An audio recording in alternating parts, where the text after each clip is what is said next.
Hey everyone, we're always talking about ways to get healthier, right? And governments are always trying to kind of nudge us in the right direction. But what if one of the most debated public health ideas out there, a soda tax, could do more than just help our waistlines? What if it could actually, save our smiles? It sounds like a pretty straightforward question, doesn't it? But you'll see the answer is way more complex than you'd think. So let's dive into the research and figure out if this is a real solution or just, well, wishful thinking. Okay, before we even get into the whole tax debate, let's get a sense of the scale here. We're talking about dental caries or cavities.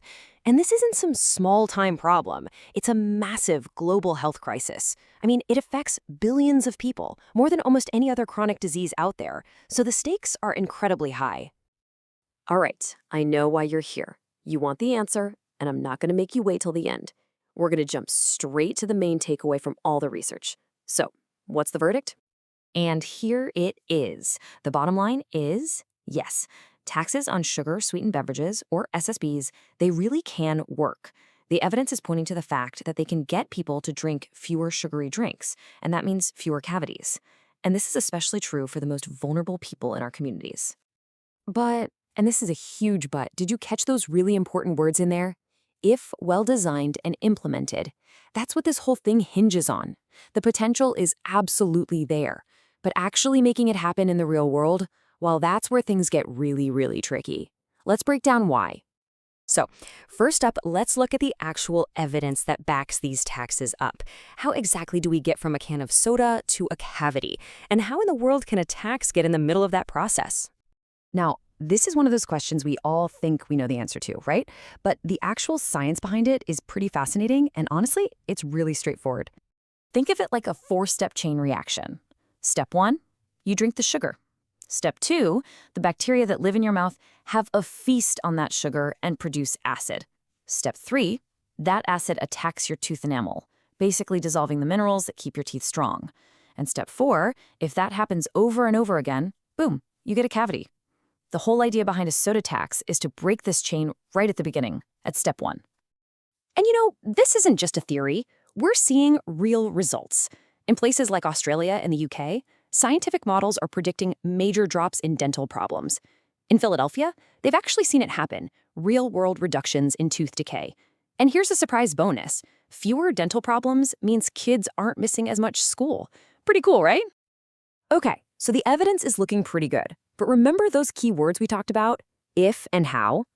Putting a soda tax into practice is loaded with challenges that can totally make or break how well it works. It is definitely not a silver bullet. This table, which comes straight from the source material, gives us a perfect roadmap of the main hurdles we're up against. Let's walk through the 3 biggest ones right now. So, what are the 3 biggest roadblocks? First, there's this thing called the equity paradox, which is just a fancy way of saying there's a really tough trade-off. We'll get into that in just a second. Second, you've got the inevitable, powerful pushback from the beverage industry. And finally, there's the fact that a tax just can't do the job alone. It has to be part of a much bigger plan. Okay, let's really unpack this equity paradox, because it's super important. Imagine a family that's on a really tight budget. A 20-cent tax on a soda is a way bigger deal for them than it is for a wealthier family. That's what financially regressive means. But here's the twist. That same family is also statistically more likely to suffer from serious dental problems. So while the tax might sting a bit at the checkout, the long-term health benefits, like avoiding painful and expensive dental work, could be absolutely life-changing.